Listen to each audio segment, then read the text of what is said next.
হযরত মাওলানা মোহাম্মদ আব্দুল বাসিত খান সিরাজগঞ্জ, যেনাকে কোরআন ও হাদিস থেকে মূল্যবান বক্তব্য পেশ করার জন্য কমিটির পক্ষ থেকে এবং জনগণের পক্ষ থেকে সবিনয় অনুরোধ করছি।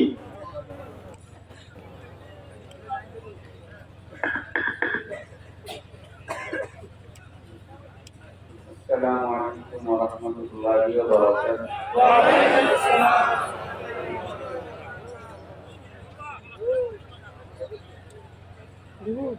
إن الحمد لله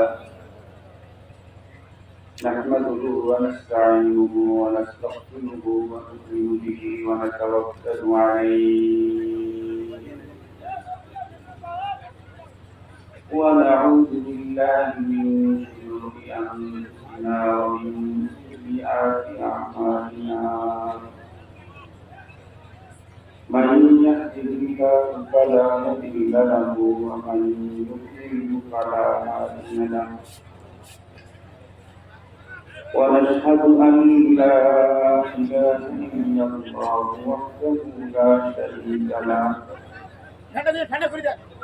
ونشهد أن سيدنا وسندنا وحبيبنا وشفيعنا وطبيبنا وطبيب قلوبنا وأولانا ومولانا محمدا عبده ورسوله الذي أرسله بالحق إلى الخلق بشيرا ونذيرا وداعيا إلى الله بإذنه وسراجا وقمرا منيرا أما بعد فأعوذ بالله من الشيطان الرجيم بسم الله الرحمن الرحيم كل نفس ذائقة الموت وإنكم توفون أجوركم يوم القيامة فمن زحزح عن النار وأدخل الجنة فقد فاز وما الحياة الدنيا إلا متاع الغرور. وقال صاحب القرآن صلى الله عليه وسلم الكيس من بال نفسه وعمل لما بعد الموت أو كما قال عليه الصلاة والسلام. صدق الله مولانا العظيم وصدق رسوله النبي الأمي الكريم ونحن على ذلك لمن الشاهدين والشاكرين والذاكرين والحمد لله رب العالمين. اللهم صل على سيدنا مولانا محمد وعلى آله وأصحابه وبارك وسلم. اللهم صل على محمد النبي الأمي وعلى آله وسلم تسليما. يا رب صل وسلم دائما أبدا على حبيبك خير الخلق كلهم. আজ 30 এপ্রিল 2024 ইংরেজি মঙ্গলবার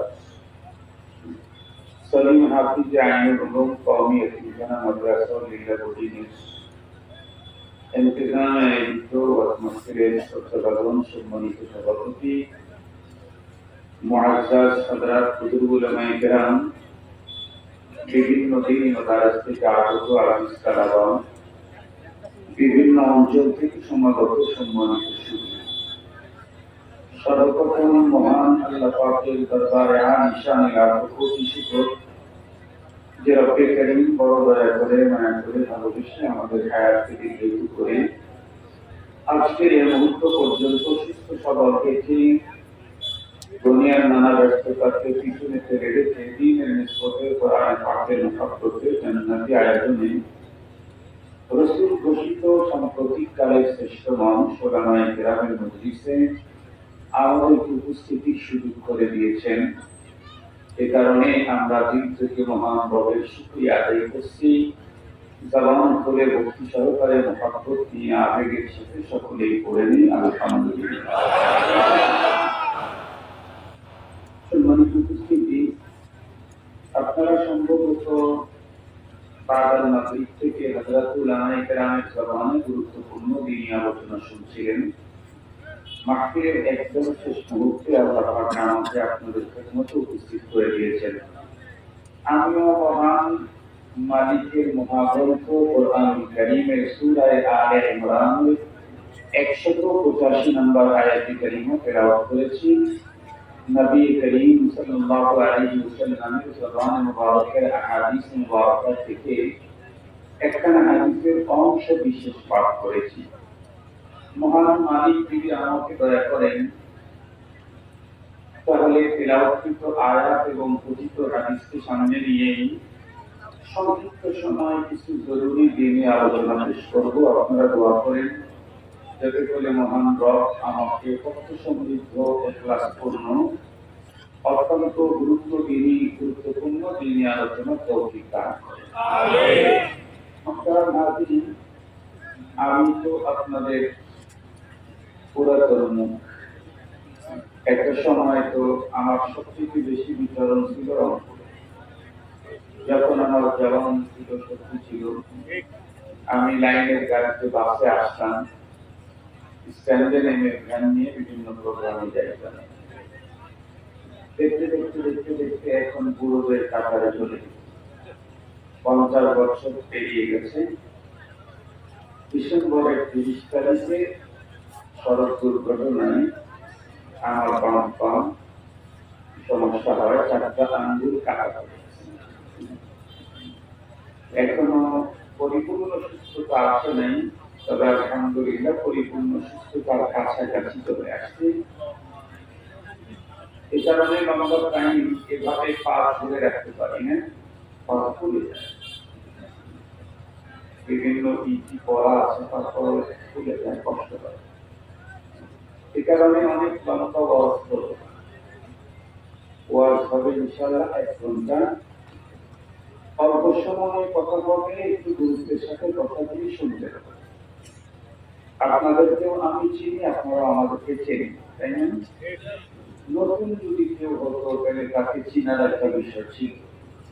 আমি আপনাদের পুরাতন দিদি ভাই, আপনারা আমার পুরাতন দিদি ভাই। এখানে নতুন করে চিনা জানানোর কিছুই নেই। আজকে হলো কোরআনের পাকের কিছু মেসেজ আপনাদের পর্যন্ত পৌঁছে। আমরা প্রত্যেকেই জানি টোটাল কোরআন এটি হচ্ছে খোদাই মেসেজ, আল্লাহ পাকের পক্ষ থেকে বার্তা। আমরা জানি মেসেজ নানাভাবে এসে থাকে। মেসেজ দাতা যত বড় হয়, মেসেজের গুরুত্ব তত বেশি।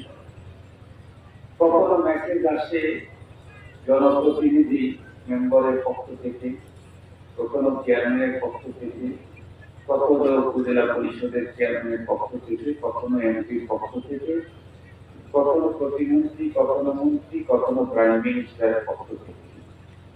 মেসেজ কে দেয় সে যত বড় হয়, মেসেজের গুরুত্ব তত বেশি হয়। বলুন তো দেখি, পৃথিবীতে যত বড় আছে সব বড়কে এক জায়গায় করলে কি আমার লব সমান হবে? কোরআনে হাকিমে আল্লাহ সূরাতুল ইখলাসে স্পষ্ট বলে দিয়েছেন, ওয়ালাম ইয়াকুল্লাহু কুফুয়ান আহাদ। তামাম পৃথিবীতে অন্য হয়ে অন্য করে খুঁজে একজনকেও রব সমান বের করে দিতে পারবে না। কেমনে এক রব সমান হবে? পৃথিবীতে যা দেখি আর না দেখি সব হলো সৃষ্টি, আর এই সকল সৃষ্টি স্রষ্টাকে সৃষ্টি আর স্রষ্টা কখনোই সমান হতে পারে না। রব্বুল আলামিন কত বড়, তাম পৃথিবীতে মুয়াজ্জিন উক্কান করে দুনিয়াতে প্রতিদিন কোটি কোটি কণ্ঠে আওয়াজ দেয় আল্লাহু আকবার। আল্লাহ সবচেয়ে বড়। আজ পর্যন্ত এর বিরুদ্ধে কোন স্লোগান আবিষ্কার করে কেউ টিকতে পারে নাই। একটা স্লোগান দিয়েছিল ফিরআউন, আনা রাব্বুকুমুল আ'লা। সে বলেছে আমি সবচেয়ে বড় খোদা। আল্লাহ পাক প্রমাণ করে দিয়েছেন পৃথিবীর মানুষের সামনে, তুই বড় খোদা না, তুই বড় বেহুদা। ফিরআউন বড় খোদা না বড় বেহুদা? বড় বেহুদা। কিভাবে বড় বেহুদা? হযরত মূসা পয়গম্বর যখন পৃথিবীতে না আসে, এই কারণে হাজার হাজার ইসরায়েলের শিশু সন্তানদেরকে হত্যা করে ফেলেছে। অথচ ওই মূসা পয়গম্বরকে সে নিজের বাড়িতে নিজের টাকা দিয়ে দুধ খাবারের ব্যবস্থা করে তাদের লালন করে। তাহলে বলেন তো দেখি, এর চেয়ে কি স্ট্যান্ডার্ড বেহুদা পৃথিবীতে কি আর কেউ স্বামী কেউ হবে? না। আল্লাহ দেখা দিয়েছেন তুই বড় খোদা না, তুই বড় বেহুদা।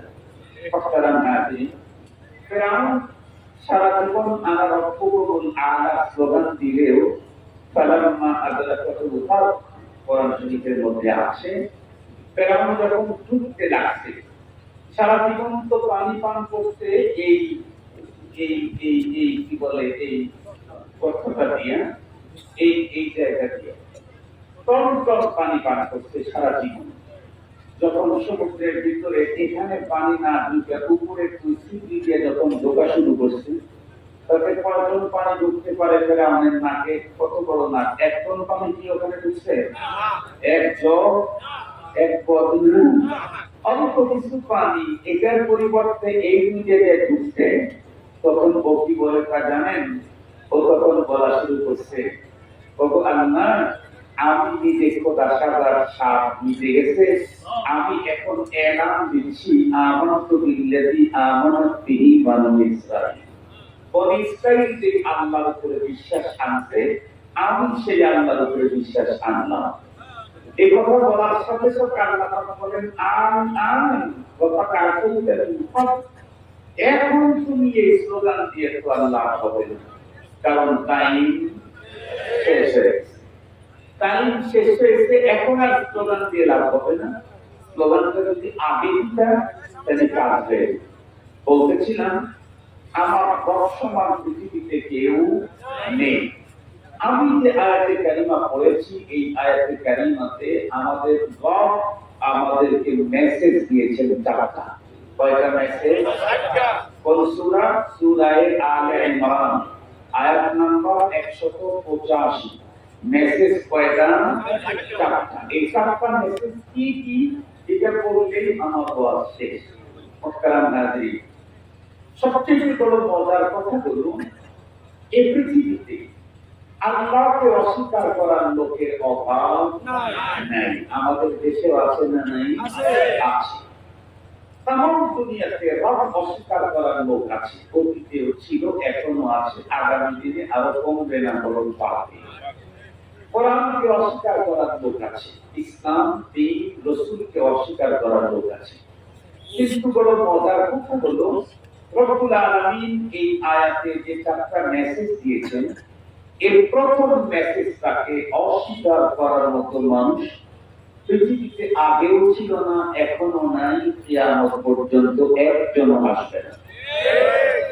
নাস্তিক বলেন, আস্তিক বলেন, হিন্দু বলেন, বৌদ্ধ বলেন, চারাল বলেন, মত বলেন, ওই ফিরআউন বলেন, নমরুদ বলেন, হামান বলেন, সাদ্দাত বলেন, আবু জেহেল বলেন, মুসা বলেন, শাইবা বলেন, আজকের পৃথিবীর লক্ষ্য ফিরআউন আর আবু জেহেল যাবেই বলেন, আল্লাহ পাকের এই আয়াতে প্রথম মেসেজকে অস্বীকার করার কোনো কারণ নেই। তো প্রথম মেসেজটা কি? আল্লাহ পাক বলেন কুল্লু নাফসিন যায়িকাতুল মাউত। তর্জমা বুঝে ফেলছেন না আপনারা?